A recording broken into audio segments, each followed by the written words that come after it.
It's Golden Sense in full flight for the wire over Flashback, and Golden Sense have won the Santa Ana Derby. Orb have won the Kentucky Derby. Force will take charge is surging, and it's a photo finish. It's too close to call. And Animal Kingdom wins the Dubai World Cup. Macho Man! Broadcasting live from the Capital OTB studios, this is Racing Across America with Seth Merrow.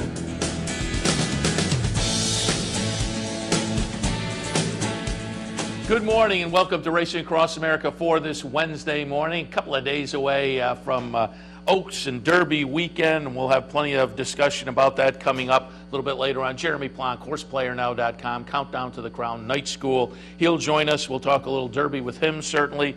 And then coming up a little bit after that, Ellis Starr, National Racing Analyst for Equibase. Going to touch a little bit on the Derby with him, but also it'll give us a chance to focus on Oaks Day because Ellis already has his Oaks card selections put together, so we'll find out what he's thinking of the Oaks, maybe some of the undercard stakes on Friday as well. So again, it is Derby Oaks weekend. The countdown is tickable within a couple of days, and we'll have discussion about that coming up. Do want to once again give you a program reminder with the advanced post time at Churchill Downs on both Friday and Saturday. Our post time will also be moved up. Handicappers report on both Friday and Saturday moves up an hour to 8 a.m. Subsequently, that means Racing Across America and Down the Stretch with Mark Cassano also moving up an hour, both of those to 9 a.m. So Friday and Saturday programming moves up an hour here on the network.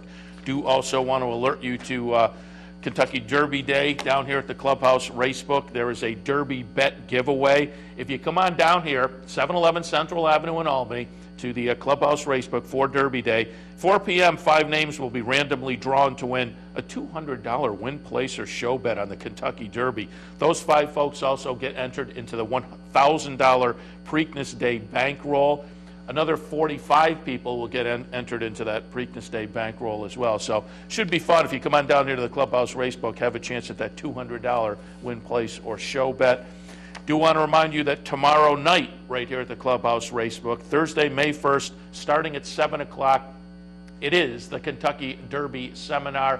As you can see on screen there, I'm going to be part of the panel along with Brian Nadeau of horseplayernow.com. We will be talking Kentucky Derby and the undercard and whatnot. We'll have a Q&A if you want to ask some questions about some of the other stakes races that we touched on or we didn't. If you have some thoughts, we'll certainly be happy and willing to take some questions and comments also. Should be a fun night. We usually get a pretty good crowd down here. So again, that's tomorrow, 7 o'clock at the Clubhouse Racebook, 711 Central Avenue in Albany. And also a reminder that there will be a Derby Day syndicate, and the game plan there is syndicates we've run in the past. Patrons can jump in for an entry fee of $25. The money's pooled together. The folks who join in subsequently give their selections. Those are all pooled together and totaled up. The top vote getters get bet during the day via the syndicate. If you'd like to participate, pooling money together and taking a little shot on Derby Day with other patrons, the Derby Day Syndicate. You can find more info at capitalotb.com. All right, let's get to some news before we move on to our guests this morning. And here is here's one that I was flipping through the channels yesterday, and somebody, Derby came as I did some channel surfing. Somebody said Derby, and it was the Bethany Frankel talk show. I'm not a huge fan of Bethany Frankel, a former reality show star, but also the daughter of Bobby Frankel. And she mentioned that in her intro. She was talking Derby. We're going to talk to somebody about the Kentucky Derby. And gee, I grew up on the racetrack, so I think the Derby's great, yada, yada, yada. And subsequently, she introduced a spokesman for Cottonelle. And there is a Cottonelle Derby tie-in. And if you want to go to Equidalia, I have the video up from the Frankel show yesterday, and also a press release put out by Cottonelle. And the woman explained the whole scenario, and it was just, it's unbelievable is what it is. But Cottonelle, there's a Cottonelle Kentucky Derby tie-in. You're able to go to the Cottonelle website, and 15 participants. I think it may be the first 15 people to sign up on the Cottonelle website. They have a promotion called the Great the Cottonelle Great Finish. And what happens is, if the Kentucky Derby ends up with a 1-2 exacta, number 1 over number 2, the 15 people get a year's free supply of Cottonelle products, Cottonelle toilet paper. And the press release goes on to say, you know, if you haven't gotten it yet, the press release goes on to say, and this is the Cottonelle marketing director, whose quote is, ultimately, when it comes to number 1 and number 2, we want people to know that Cottonelle has America covered. And so the Cottonelle Derby tie-in is based on a 1-2 exacta finish. And like I say, if you didn't get it, it's all about number 1, number 2. So I don't know whether that's classy or cute or crazy, but Cottonelle and the Kentucky Derby, a little tie-in there this weekend.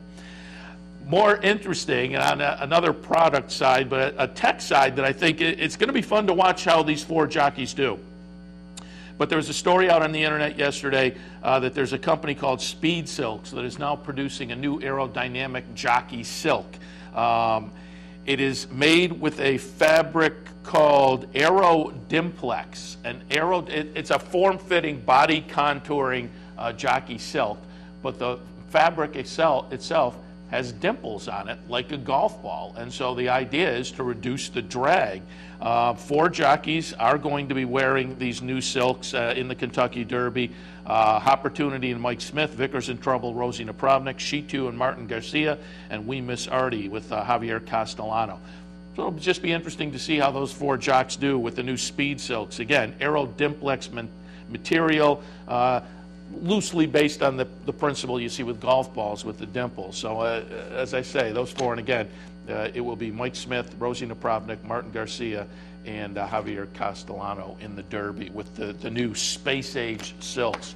We'll see how it works out. I know there were some Space Age, what was it, swimsuits or track suits at the, I think it was the swimsuits at the Olympics this year that sometimes the Space Age does not work out. So we'll see what happens in the Derby.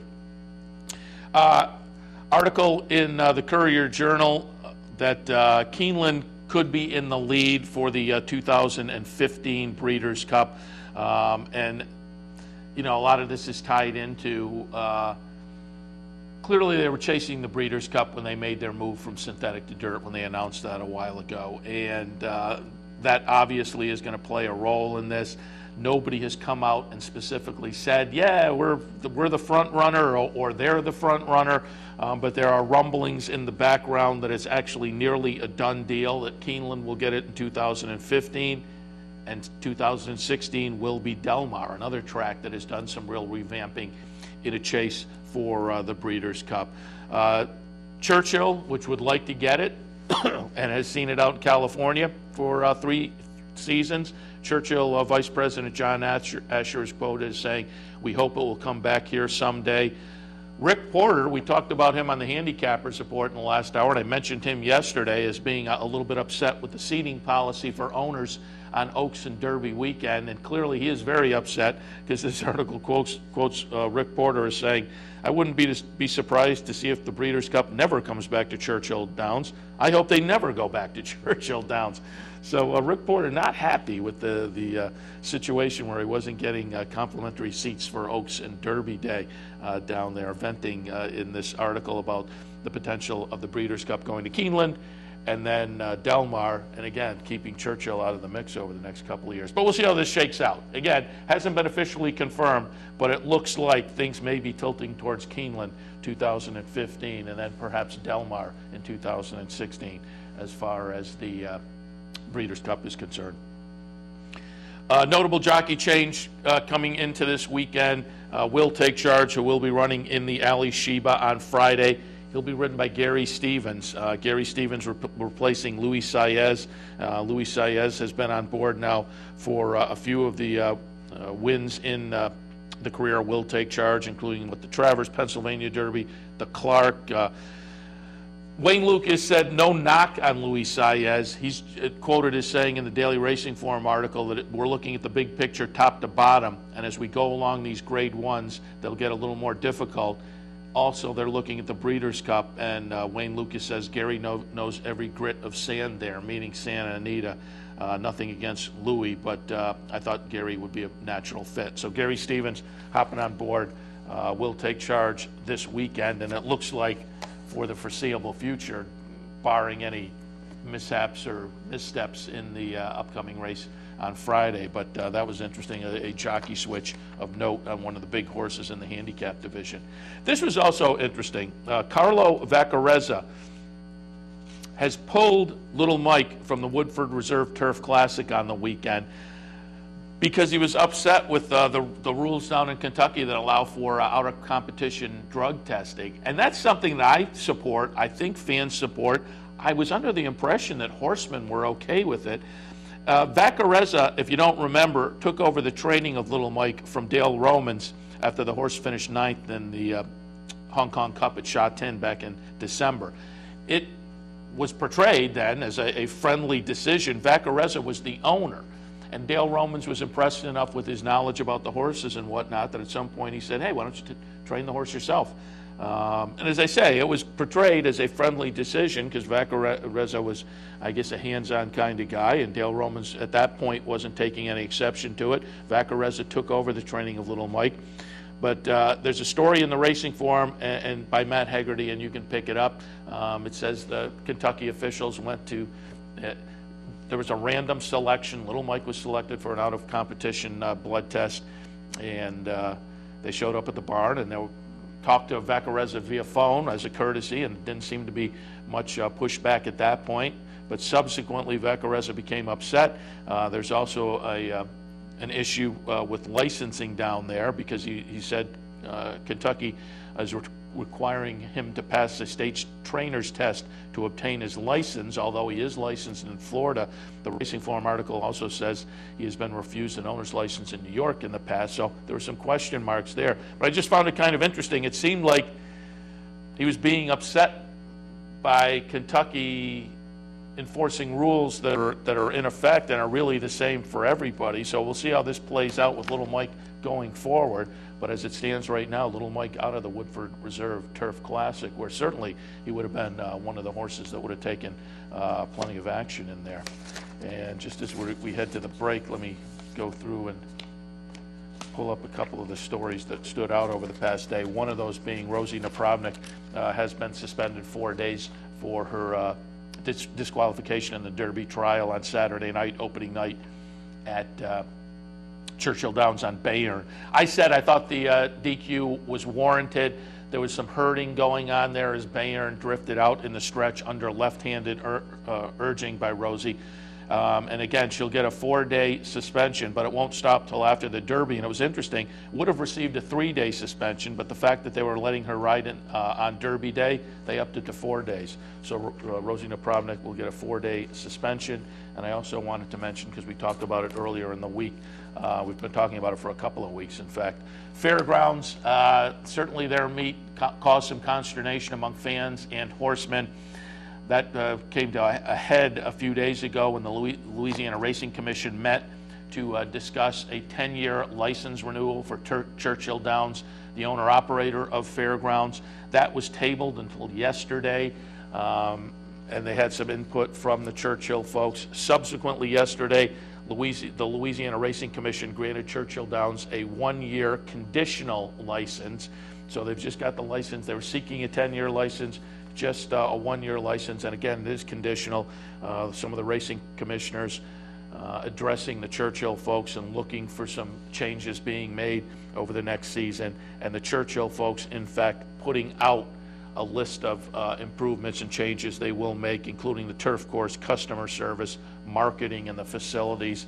That will play out, and Louisiana said they will watch these check marks and benchmarks along the way to see what happens. But Churchill granted a license for at least this next season down at the fairgrounds, so things won't be in flux moving at least towards this next season, which will kick off obviously their season traditionally in November.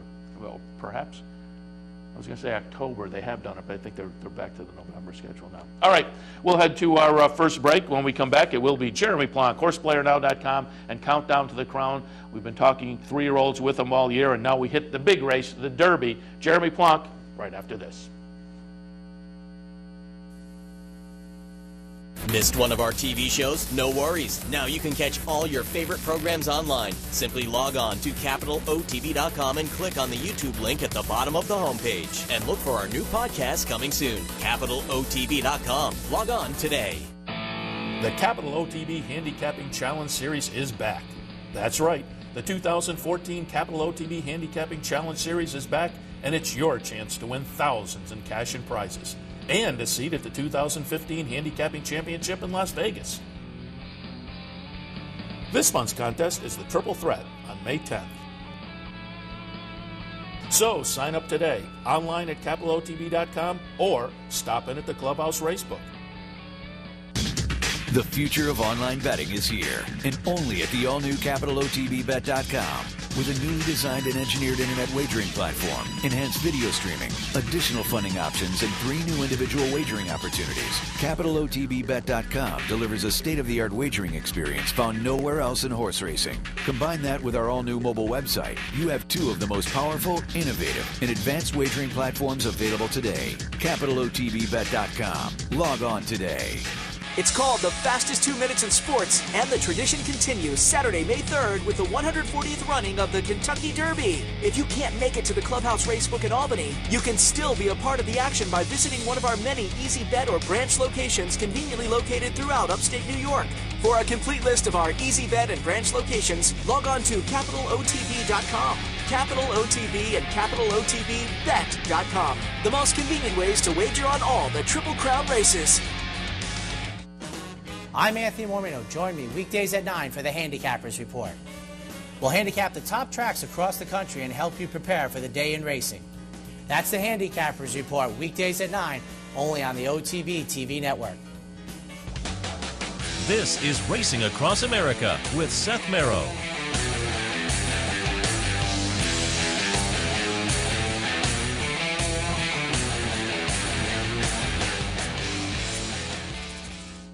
Welcome back to Racing Across America. Happy to be joined now by Jeremy Plonk, HorsePlayerNow.com, Countdown to the Crown Night School. Good morning, Jeremy. The most wonderful time of the year, with all apologies to Christmas. That's right, absolutely. Well, this is Christmas for those of us in the racing game, no question about it. And Jeremy, before we go along, I always like to update folks if they didn't get a chance to log on to Night School last night. It's held every Tuesday night. Give us a little update and what they can catch on the archives. Was there some Derby conversation? Oh, yeah. We did the Derby and Oaks handicapping preview last night. There's a link to some free Brisk Pass performances for the Oaks if you go into the archive, so a little extra treat in there for the fans who check that out, courtesy of our friends at Brisk. Ed DeRosa, Steve Bick, and myself fielded more than 600 questions from the fans last night in a live chat format, because we know we get slammed with a lot of questions on who do you like and what do you think of this horse and how should I structure my tickets. So a lot of live chat, and we went past our 90 minutes. We ran to about 10:30 last night, so almost 2 full hours of live chat. You can go back and read the archives.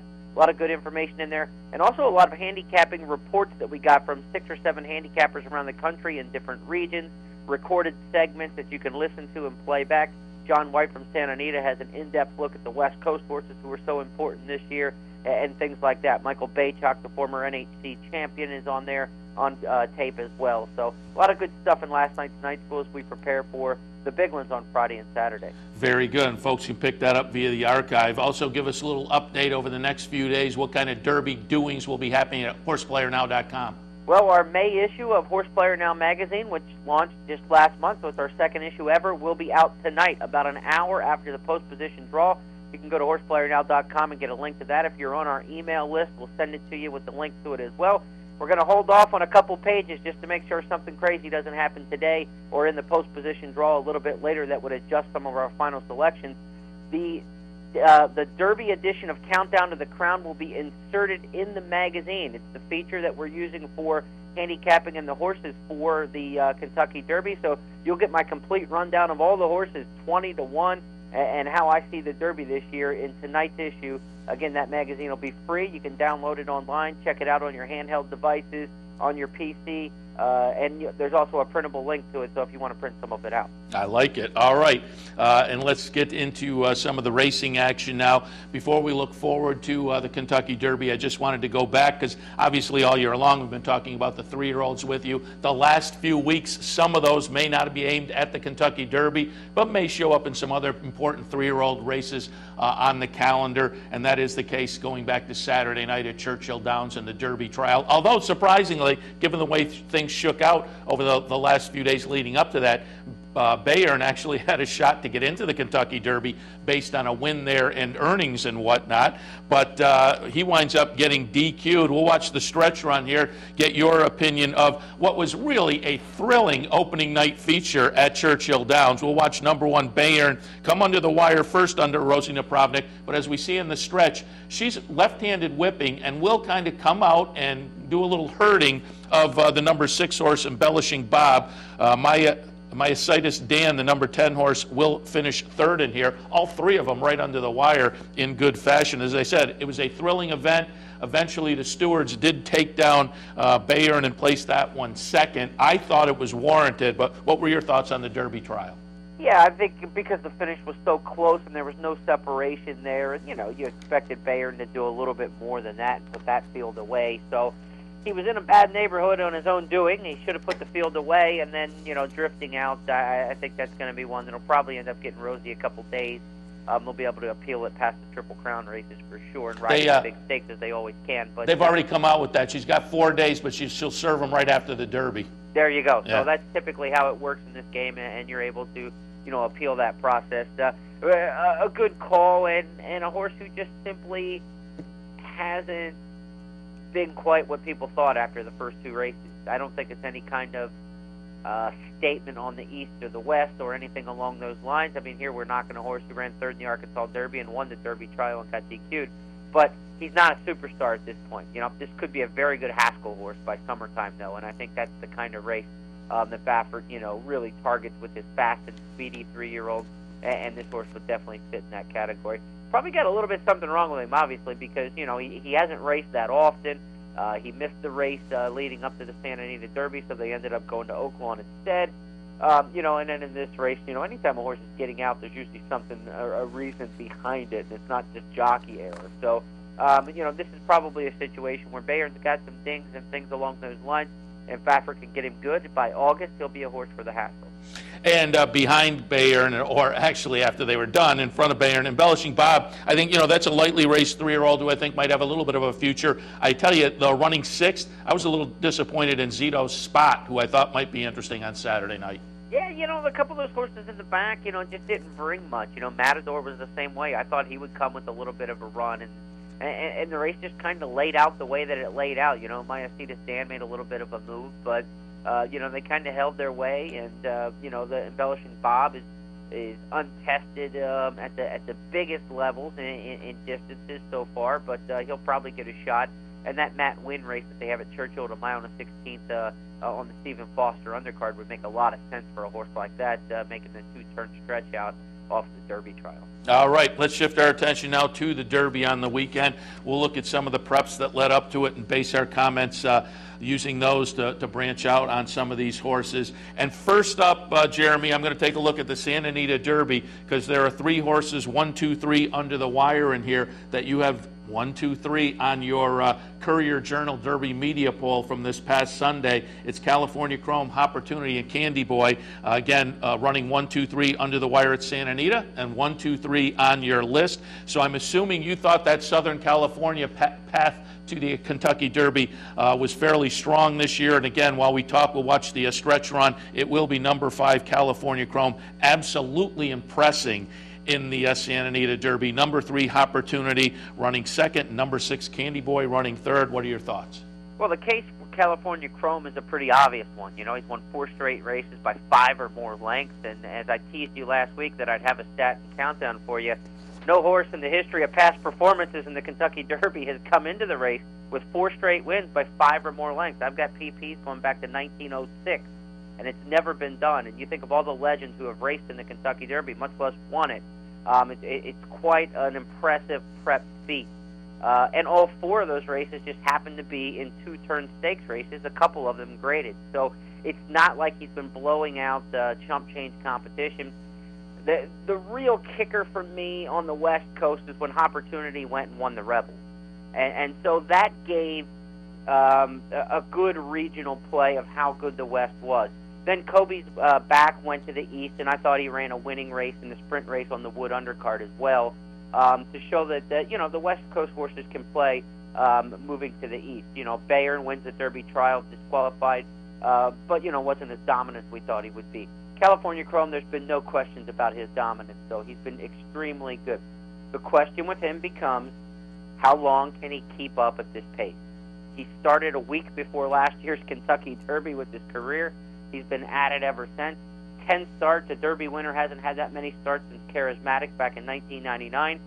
And I would say that the racing game really, really changed around 2002, 2003 with Bobby Frankel's extreme success with horses off layoffs. And I think the training game really took a change at that point when Frankel had so much success there in New York and around the country during that 2002-2003 period that we're never kind of going back to the day of these horses running as often as we see California Chrome with those 10 starts coming into the Derby. So can he keep it going? That's the big question. Opportunity's proven on the road. He's a horse who gallops out after his race is extremely strong, including this defeat. I mean, he galloped out like a beast after the Santa Anita Derby.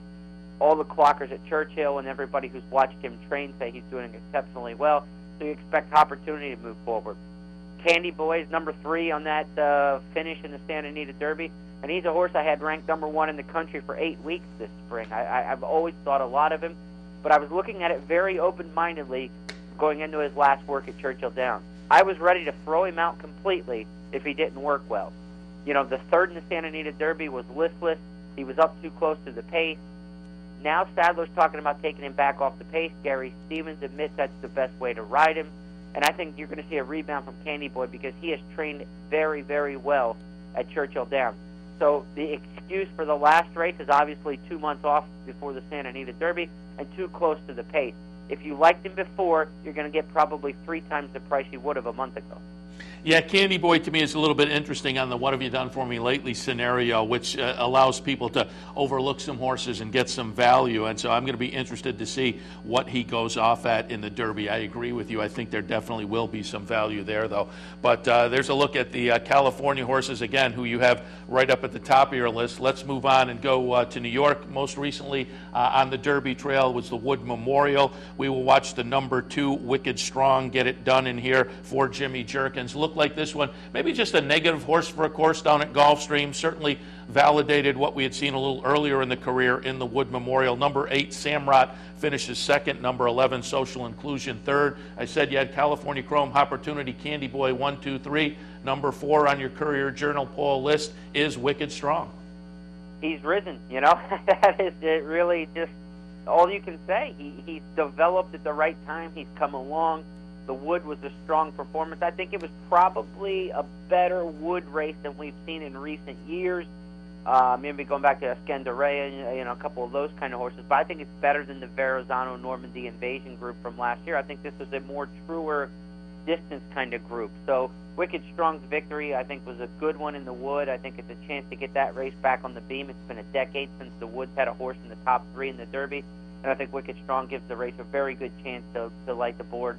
He has taken a lot of steam. I mean, I think a lot of folks are picking Wicked Strong. They're looking at a fast pace. He looks like, to a lot of folks, the best of the quality closers. New York horses always take a lot of money anyway. And I think you're going to see Wicked Strong as the second wagering choice at post time. That is a crazy statement to have made 3 or 4 weeks ago. But right now, that's the way it's kind of shaking out and the way it looks. And Samrat, we just saw, finished 2nd for the only loss in his 6-race career. I'm not quite sure what to do with him. I mean, you can't fault this record. Looks like you may be in the same boat. I see you have him listed at 15 and Uncle Si, the other horse coming out of New York, at number 16.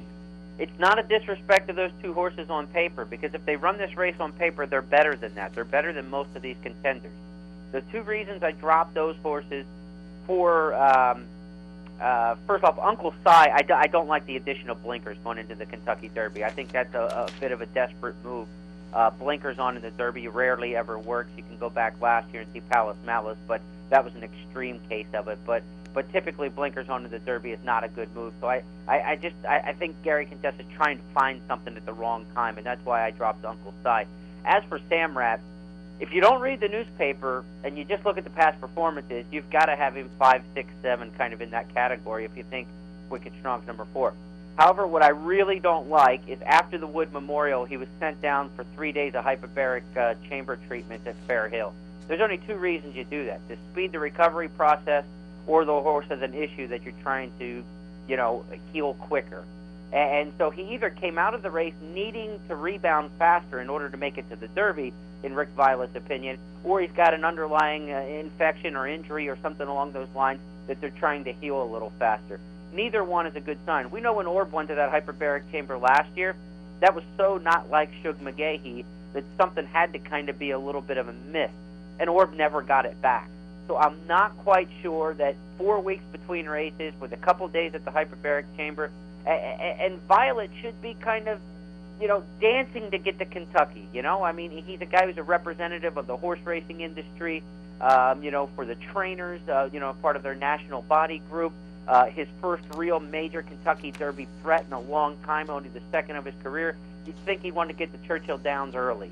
And to bring that horse in kind of last minute on the van comparatively to some of the other horses, it kind of tells me I think he's playing some catch-up for some reason. And so that's why I've got Samrat down there.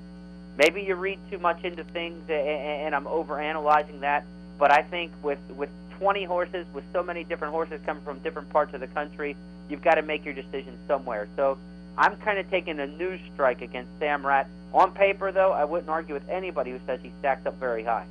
All right, and then I'm looking at your list, and again, we've gone through your first 4, but very interesting. You have Medal Count at number 5 on your list. And Jeremy, we're going to go back and look at the stretch run of early in the Keeneland meet, the Transylvania, where Dale Romans starts and wins with Medal Count. Medal Count was interesting because as I had folks on the show last year leading into the Breeders' Cup, 4 or 5 of the guests thought that this horse would be sneaky good in that Breeders' Cup Juvenile. That didn't work out to be the case, but it now looks like maybe it's shaping up similarly for the Kentucky Derby as he's getting a little bit of buzz out there. And again, we're watching him win here in the Lexington.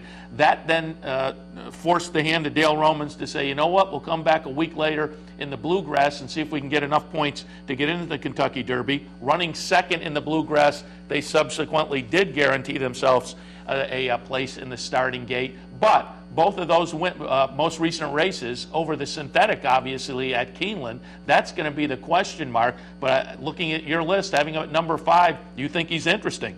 Well, I do. I have a lot of respect for Romans. He's got a tremendous record in the Triple Crown of top 4 or 5 kind of finishes, And if you wanted to hit the superfecta in the Kentucky Derby in 2007, 2010, 2011, 2012, you had to have a synthetic horse in there.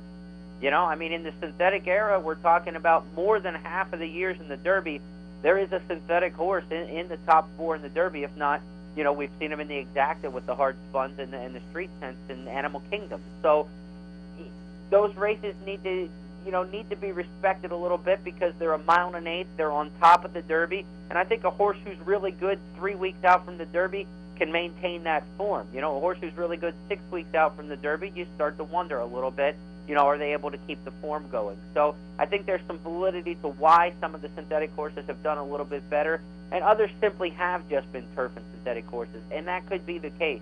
But he's got a pedigree, I think, that can get some dirt. He won his debut at Ellis Park, and I know people are going to say, well, that's Ellis Park, but dirt is dirt, and he's a deep closer, so he has had dirt thrown in his face, and he hasn't resented it. He was fast enough to beat Ellis Park horses on dirt in his maiden race. Is he fast enough to win the Kentucky Derby? Probably not, but in an exotic situation, I think he's one of those horses who is going to get the distance. The Dynaform in his pedigree is going to get him a long way, and he's going to be, battle tested. He's had the 2 races 8 days apart at Keeneland, and I kind of like that. I remember a couple of years ago when Ron Ellis, a good respected trainer, had Don't Get Mad in the Derby trial and wheeled back 7 days later. And everybody's like, oh, you can't do that in this day and age. And the horse ran 4th in the Kentucky Derby, and folks tend to forget that. So a good trainer like Roman's coming back on quick rest like that, he's wanted to get this horse in the Kentucky Derby for a while. I mean, I think B. Wayne Hughes, the owner, is the guy who kind of slowed him down and thought, well, no, Dale, he's probably not a Derby horse. And Dale's been trying to talk him into it for the course of the spring.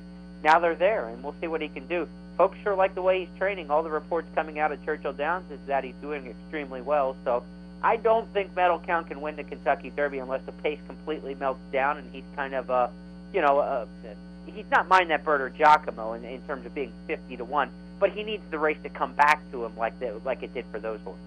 All right, and again, we went through your top 5 in the Courier Journal poll: California Chrome, Opportunity, Candy Boy, Wicked Strong, Metal Count. Now, obviously, you submitted that over the weekend. We've had a few days. There have been workouts. This afternoon, they'll draw the post positions. That'll play into things. But do you intend to stick with those, or are you going to play around a little bit? Which direction are you leaning right now? Well, the top horses are the top horses. My key plays are coming from the 3 California horses. There's no doubt about that. It's how I assort the underneath. I'm a big trifecta player. So the trifecta and maybe some Oaks Derby doubles will be the 2 ways I really try to attack this Kentucky Derby. I always believe you need a key horse or just a couple key horses in order to play trifectas properly, because you need the ability to throw the all button in there. And the only reason to use, or the only way you can afford to use the all button, is to have a solid opinion on other horses. So I'm going to be looking at something along the lines of California Chrome and either Opportunity or Candy Boy as the 2 top horses. Use the all button in the 2nd spot, and then repeat those other horses, the California horses, in the 3rd spot. So kind of like a 3-all-3 or a 2-all-2, that sort of situation like that. You need to get a nice price in 2nd, like we saw last year with Golden Soul, to really blow the trifectas up. Even with the favorite last year, Orb, the Tri paid $3,500 for $1. People have to remember that. Tossing out California Chrome just because he's the favorite can cost you a lot of money. If you like the horse, there are ways to make money off of them, and the Derby Exotics really help you with that with the 20-horse field. No, I'm definitely going to focus on those particular horses.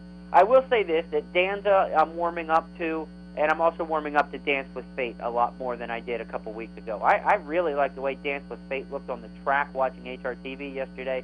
He's a horse who's coming along just like Metal Count at the right time. The Derby pace should be solid.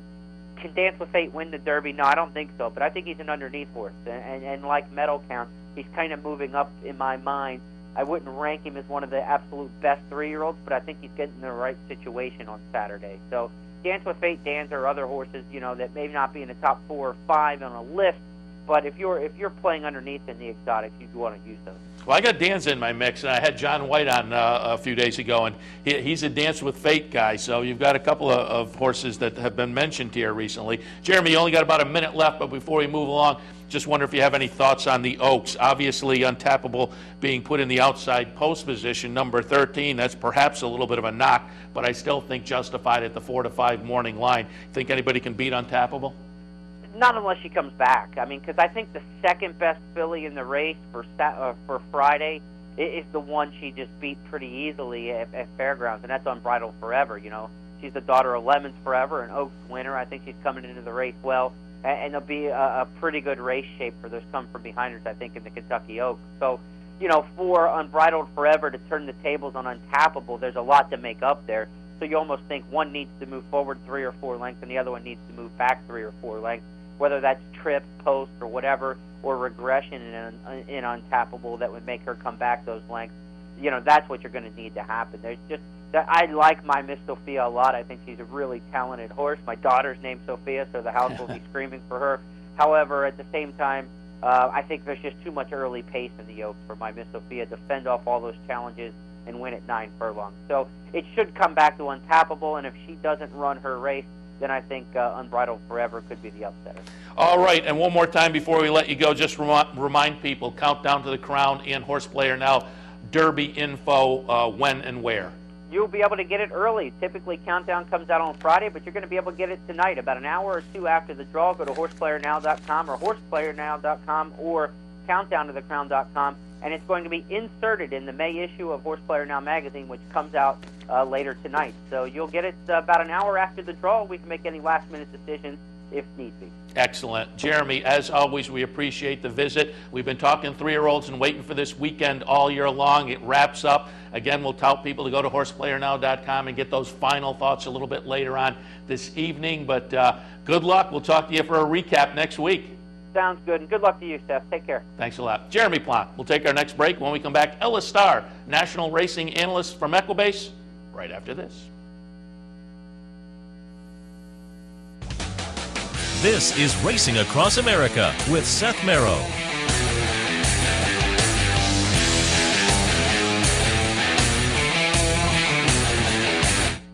The future of online betting is here, and only at the all-new CapitalOTBBet.com. CapitalOTBBet.com delivers a state-of-the-art wagering experience found nowhere else in horse racing. CapitalOTBBet.com. Log on today. Fascinated by the world of horse racing? Interested in honing your handicapping skills? Class is in session. Night school, Monday nights. Easy to access online. It's free, interactive, and informative for the casual and serious race fan. Horse Player Now Buzz. Live horses to watch emailed to you daily. Our eyes, your prize. Night School in the Buzz. Visit horseplayernow.com for details. Each morning on the OTB TV network, you get the very best in horse racing programming. Weekdays begin with the Handicappers Report, where professional handicappers share their selections and analysis of the day's racing. Followed by Racing Across America, a daily conversation with racing personalities from around the country. Saturdays include Down the Stretch, where Mark Casano speaks with the biggest names in racing. And Sunday mornings, it's Loose on the Lead, where Steve Bick and I offer news and a unique lineup of weekly guests. All here on the OTB TV network. Funding your Capital OTB bet account is as easy as 1, 2, 3. 1. Easy Money. Clearly the fastest and easiest method of depositing funds into your account. Make deposits or withdrawals in just minutes. 2. Green Dot Money Pack. Gives you instant access to your funds. Green Dot Money Packs are available at thousands of retailers nationwide. And 3. MasterCard Visa. Simply click on the link from the funding page, enter your account information, and fund your account. CapitalOTBBet.com. Log on today. It's called the fastest 2 minutes in sports, and the tradition continues Saturday, May 3rd with the 140th running of the Kentucky Derby. And there's only one place to watch it, the Clubhouse Racebook. To be a part of the excitement, reserve your seat today by calling 446-4010. Welcome back to Racing Across America. Very happy to be joined now by Ellis Starr, national racing analyst of Equibase. Good morning, Ellis. Good morning, Seth. And we were talking a little bit during the break. Alert people, you're down in Louisville. What's the weather like? Well, it's amazing. Usually, the last couple of years have been pretty bad. We had loads of rain, not as bad as they're getting in the Panhandle. Yesterday, it cleared now. It's going to be about 70 today. Unfortunately, what happens when the rain evaporates, it gets very humid. So right now, it's 60 and probably feels like 70. It's really wet.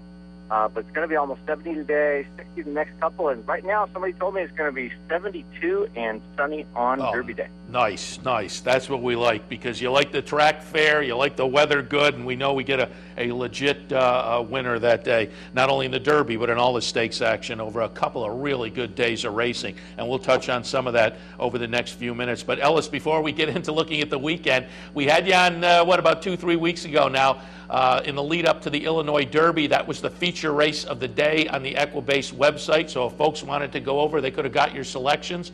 But on the show, you mentioned you liked from Mark Casse Dynamic Impact. We're going to watch the stretch run here of the Illinois Derby going back to April 19th, and it will be in a thriller. And Ellis, I have to tell you, when they came under the wire live, I didn't think you had it. But sure enough, when the photo came up, it was the #1 Dynamic Impact over the favorite, the 2-5 favorite, #3 Midnight Hawk. That was your call in here, Dynamic Impact. So you upset the short-priced Baffert runner with a $21 horse. Nice call. Thanks. Yeah, that's exactly as well. Midnight Impact was just a little suspect with the distance, and he ran well, but I just don't think he really wants to win when he's in a dogfight, and it turned out that was right. Hopefully we can do that with my selections for Oaks Derby Day. Oaks is already published right now at Equibase, Trackmaster, and all the various sites, and the Derby will be up Thursday. The Derby itself on our site, give away for free. Everybody can have that, and then if you want all my detailed analysis, that'll be it. And hopefully looking at the Oaks card, if I kind of see the ball the way I think I'm seeing it, there's going to be some nice upset possibilities in a few of those races. All right, we'll see if we can get some of that action in the mix here this morning. Before I go on, you mentioned your Oaks card is complete. You're going to do Derby. Derby will be the feature race on Equibase, so folks will be able to jump over there and get your free analysis. I believe it's also going to be posted on the America's Best Racing website. But otherwise, the two cards, Oaks and Derby Day, folks can find those both on Equibase as well, the entire cards? Yeah, Equibase, Trackmaster, Oaks, Derby again will be Thursday afternoon, and then all the various ADWs out there. Most of the handicapping stores have a bunch of selections from Equibase and Trackmaster, and mine's one of them. So yeah, I plan to do it. I just warn people, have your printer, ink, and paper ready, because I do take my time. My Oaks card is 8 pages. Your print double-sided is still 4, and my Derby card is probably going to be 10 to 12 pages. It's worth it, though, this time of year. Print up the past performances. They're nice and full. Analysis is always nice and full, so but it's the fun time of year.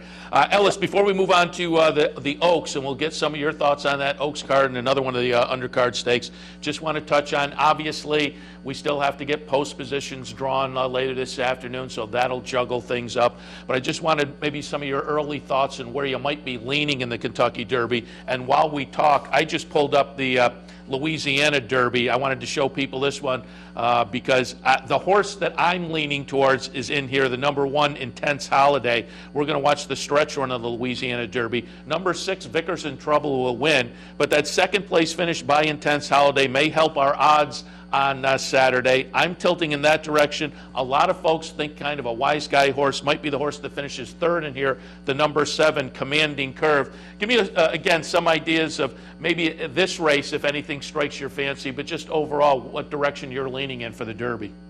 Well, the Derby, I always do this. I always say 6 win contenders. Heck, if I don't have in a group of 6 out of 20 the winner, I'm pretty bad. And I've only missed 2 years in the last 12. I think I know I missed Mine That Bird. I missed Giacomo. Otherwise, I've had the winner in my group, or it was my top pick, and then Monarchos way back when.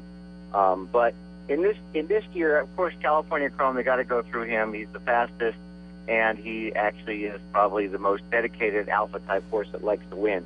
But horses I'm looking at, I think that are strong contenders as well, particularly for the mix, are going to be, of course, Dance with Fate, who I think can run just fine on dirt, and he certainly has a good style for the way the pace will probably set up in a great workout before leaving California. Wicked Strong, who is a very lightly raced horse, in my opinion, who's improving on a great pattern of improving Equibase speed figures. To put it in perspective, California Chrome's last 2 are 109 and 106. 106 probably could have been faster because he was ridden out. Dance with Fate's 108 Equibase figure, Wicked Strong 107. So they're in range of him. Medal Count, because he's tough as nails, and he's going to be a decent price. I think he's definitely a horse to consider. Danza, I'm taking a look at. I'm also going to have one more last look at the videos of Chitu. Probably for exotics, I'm definitely going to throw in Commanding Curve. He'll be a horse I use in all my exactas and trifectas. And the other 3 I have not eliminated yet are Opportunity, Intense Holiday, and Vickers in Trouble. But those are minors. Those aren't win contenders. I'm still having trouble totally tossing out Samurai, Wildcat Red, and Ride with Curlin. But I would say at this very second, it's going to be California Chrome, Dance with Fate, Wicked Strong, Medal Count, Danza, and we'll see where it goes from there. Interesting. Dance with Fate and Medal Count are horses that I think are going to offer some nice value on Saturday, but I've already had some folks mention them a couple of times earlier this week, so that is interesting. All right, let's shift our attention over to the Oaks and get some thoughts there. Obviously, they were pulled yesterday, so we now know the field, the post positions and whatnot. Untappable stuck on the outside, post position number 13, but installed as the 4 to 5 morning line favorite. And Ellis, while we talk about the Oaks, we're going to go back to the Fairground Oaks on March 29th. Watch the stretch run there. Untappable, very, very impressive this season down at the Fairgrounds, putting together a couple of nice wins in the Rachel Alexandra and the Fairground Oaks. And as we're going to see in this Fairground Oaks, does it very, very convincingly. It looks like the race goes through her, but that post position is not going to help much. What are your thoughts on the Oaks? Yeah, I think she still hasn't shown everything she's got, and with the way the pace sets up, I think with a lot of horses going, minus Sophia, Fashion Plate, Empress of Midway, Rosie will be able to drop Untappable in 3 or 4 wide, and that's exactly the way she won her last 2 races. She was 3-4 wide in both races, still drew off when Rosie asked her. I mean, she made the move Derby horses make. You know, at the 8th hole, she's already in front by 5. and it's pretty tough to beat a horse with that kind of a turn of foot on the far turn. So it really has to go through her. I think the horse that benefits the most from the pace situation and is drawn fantastically is Sugar Shock. With the 3-post here, I think My Miss Sophia is the fastest of the speed. I think Fashion Plate's in trouble because she's going to be discouraged, not getting the lead she wants. Empress of Midway is just not fast enough.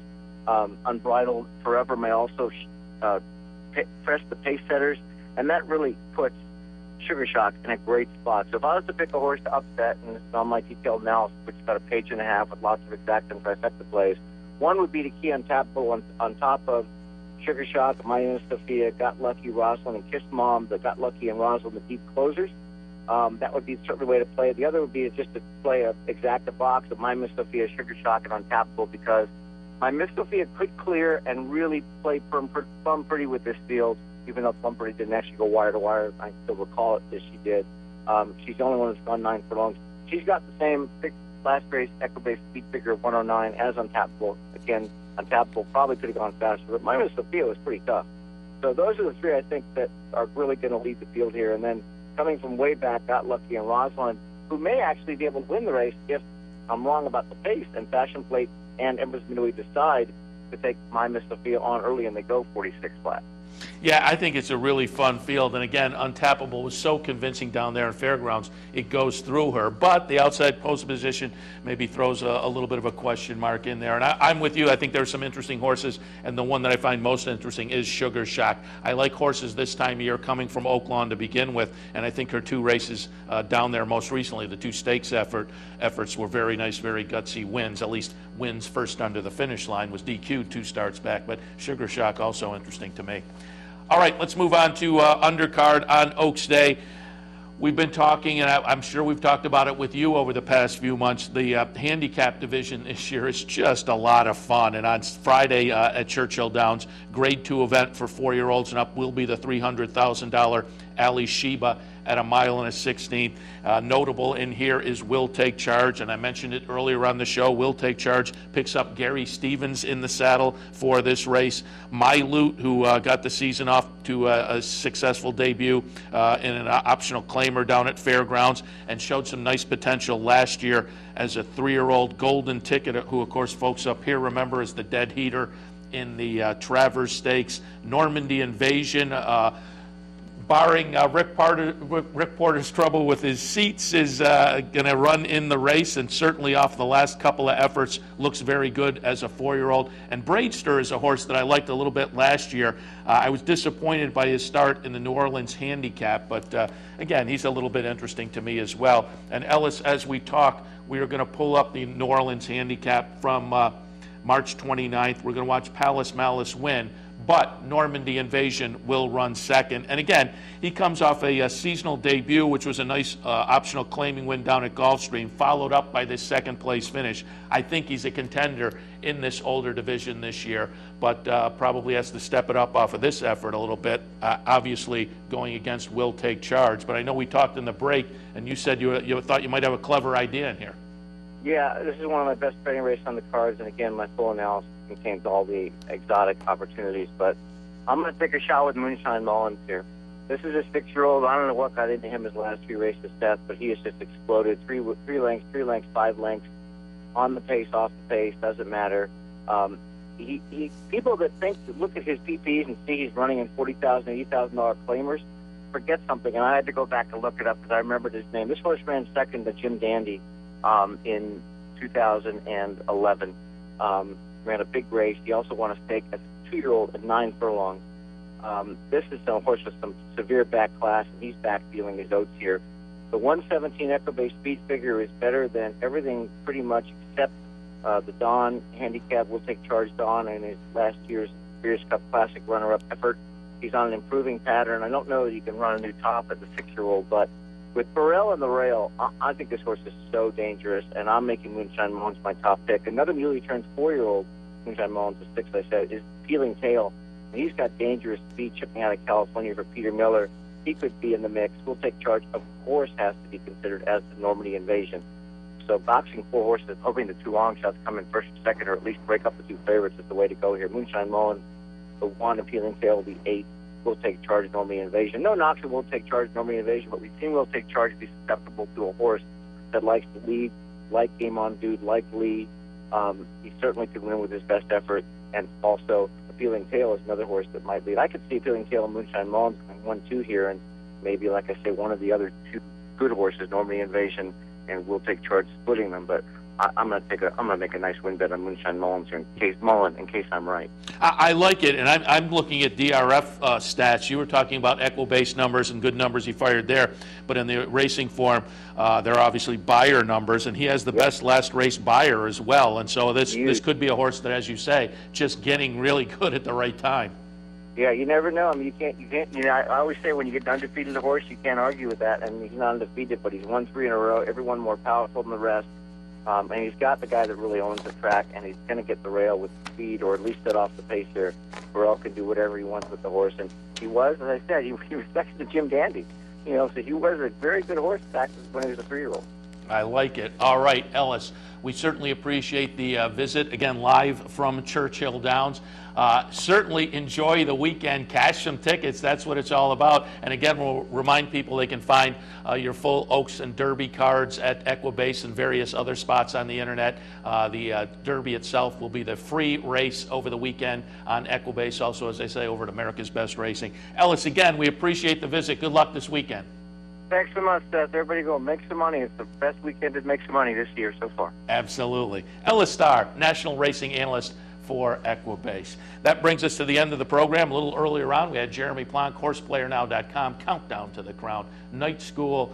Again, his selections and information will be available on the HorsePlayerNow.com website a little later this evening after the post positions are drawn for the Kentucky Derby. So we're getting close. All the information is floating around out there. You'll have to parse it out and go in your directions. We have a couple of more days here on Racing Across America to maybe get some more opinions out there and see if we can give you some good info, and we'll all cash some tickets hopefully on the weekend. And speaking of giving some good information, before we go, just let me remind you one more time, tomorrow night, right here at the Clubhouse Racebook, 711 Central Avenue in Albany, it will be the Kentucky Derby, the annual Kentucky Derby seminar. Always get a nice crowd down here. Come on down and join us. Starts at about 7 o'clock. It will be Brian Nadeau of HorsePlayerNow.com and myself. We'll give some thoughts and selections and whatnot for the Derby and maybe some of the undercard races, and maybe we'll talk a little Oaks as well. So again, down here at the Clubhouse Racebook tomorrow night at 7 o'clock, Thursday night, 7 p.m. for the Kentucky Derby seminar. That'll wrap things up for Racing Across America for this Wednesday morning. We're here every Monday through Friday from 10 until 11 a.m., but don't forget program note Friday and Saturday with the early post times. Programming here on the network is moved up an hour. Handicappers Report at 8, Racing Across America, and then on Saturday, down the stretch with Mark Casano at 9. So Friday and Saturday, things move up. But otherwise, Monday through Friday at 10 a.m., a little earlier, Handicappers Report. We were on this morning with Anthony Mormino, so we hope we gave you some good information for today. Enjoy the races, cash some tickets. We'll see you tomorrow morning.